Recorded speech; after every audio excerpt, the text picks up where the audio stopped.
So last Tuesday on the podcast, nag-discuss tayo ng kung ano-ano about the wrestling news of the week, and we talk about the possible scenarios na pwedeng mangyari about the Extreme Rules or the horror show. Horror show. Teka lang.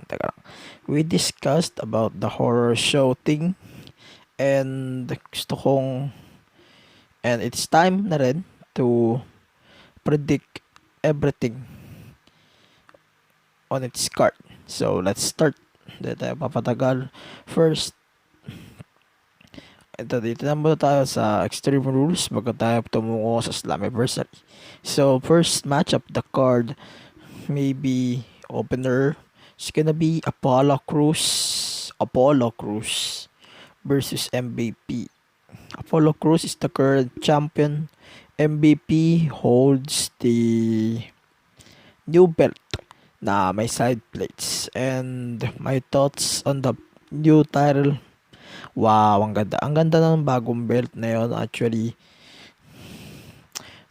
hindi lang siya medyo sobrang kulay ng United States, but still, that's the US title.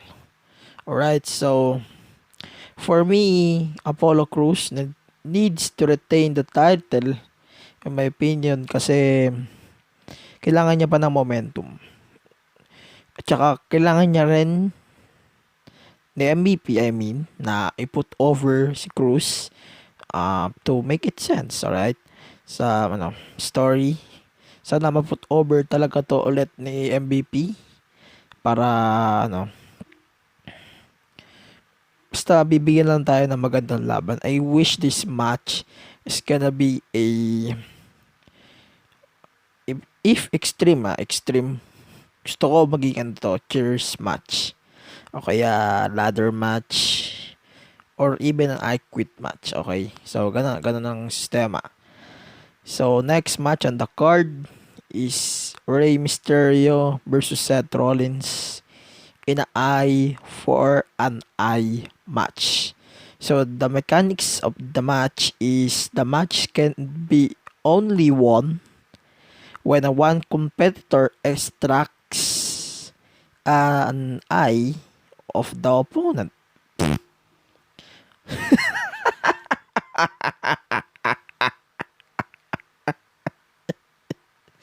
To be honest, I don't have any fucking interest about this thing. Eye for an eye match. Basta ang weird. They're obviously obvious naman nagagamit sila ng CGI or fake eye. Hindi naman pwedeng hugutin mo yung mata mo. Ano ka, gago?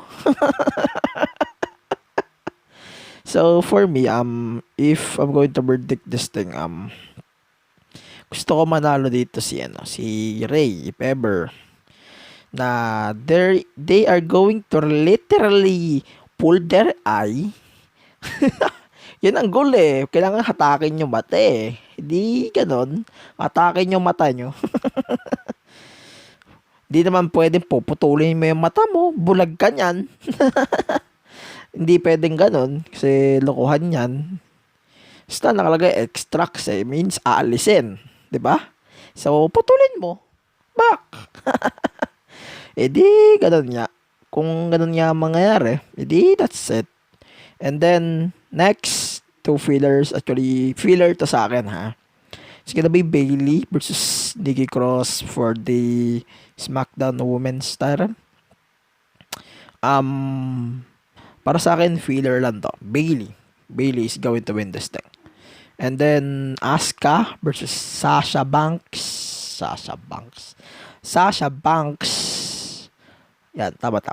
So, for the Raw Women's Championship. So, based naman sa nila, parang meron akong dalawang senaryo na nakikita dito eh. One, Sasha wins the title and then she will face Bayley in a winner take all match up at SummerSlam next month, or Asuka retains the title and then pwedeng magkaroon ng match between Kairi and Asuka on SummerSlam and then Bayley versus Sasha at SummerSlam. Logic. Pero hindi yun mangyayari for now. Siguro, ang mangyayari dyan, ano lang siguro, yung basta retain to, parehas, Raw and SmackDown titles, retain mate. Sa akin retain to, automatic retain to. And I don't care about the outcomes or shit, basta yan, retain. And then next, Braun Strowman versus Bray Wyatt. Non-title. Wait. Ano ba to? Non-title Wyatt Swamp Fight. Hindi pa siya na-explain ng ayos sa SmackDown. Kasi, last episode na pala na SmackDown sa Friday. Or Saturday actually, here in the Philippines. So, doon siguro ipapaliwanag how this match works.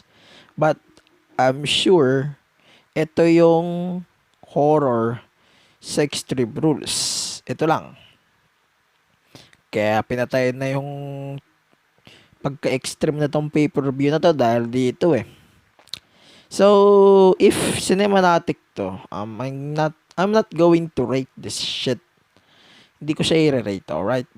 Kung cinematic to, I'm going to cross this out in advance.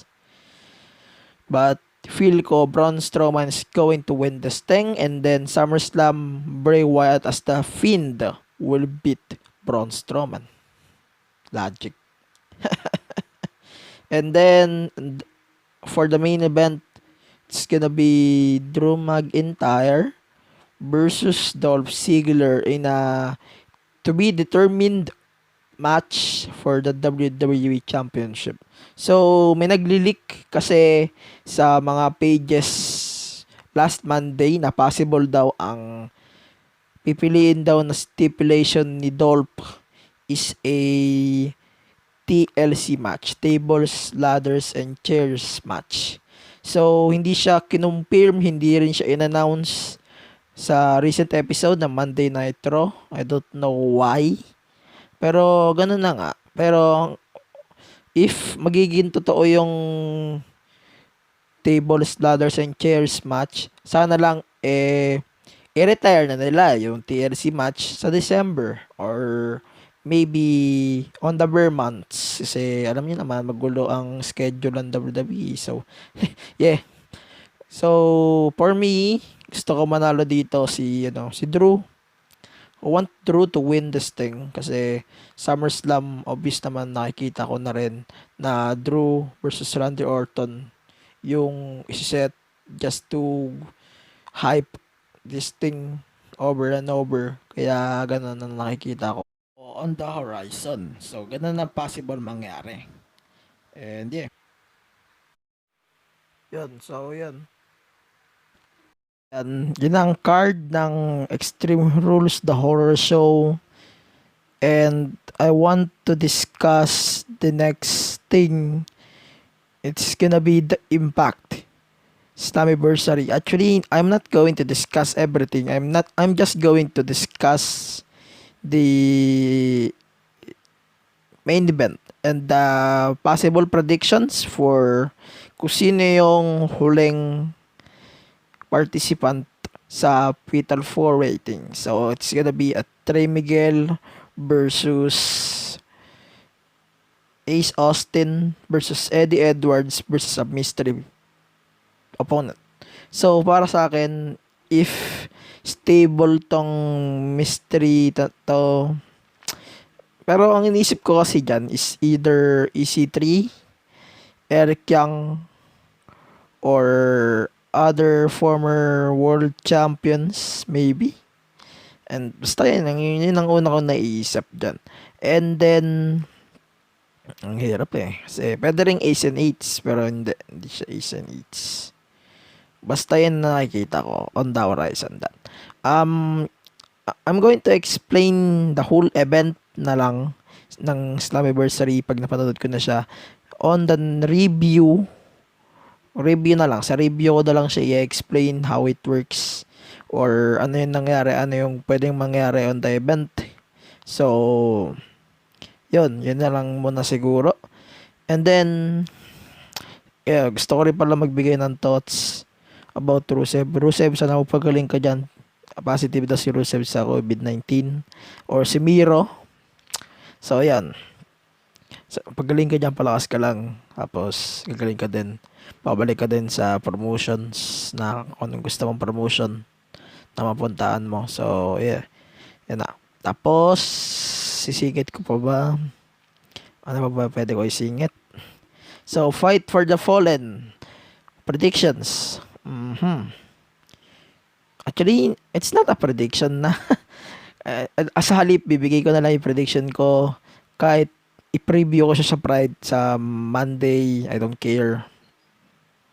Basta yun. Basta ito na lang. John Moxley versus Brian Cage. Para sa akin, mananalo dito si Cage. Si Max ang mananalo dito on this thing. To make it sense naman, kahit pa paano sa title run niya. And then, sa all out na siguro i-drop, if ever. Okay, so ganun parang scenario na pwede mangyari. And then, Sana Kiss versus Cody for the TNT title. Para sa akin, Cody pa din. No reasons, Cody pa din. So, ayan, kung gusto niyo pa makarinig ng iba't ibang episodes about the podcast, check the podcast on Spotify, Google Podcast, Apple Podcast, on kahit saan podcast player man yan. And, ayan, tapos soon, I'm going to release on YouTube na din siguro para mas convenient. Saka, follow the podcast on Facebook, Twitter, and Instagram. Facebook.com/The MTG Show Podcast. Twitter, Instagram, The MTG Show Pod. And yun na lang siguro. That's my Slammiversary and the horror show, The Extreme Rules predictions. Again, I'm out.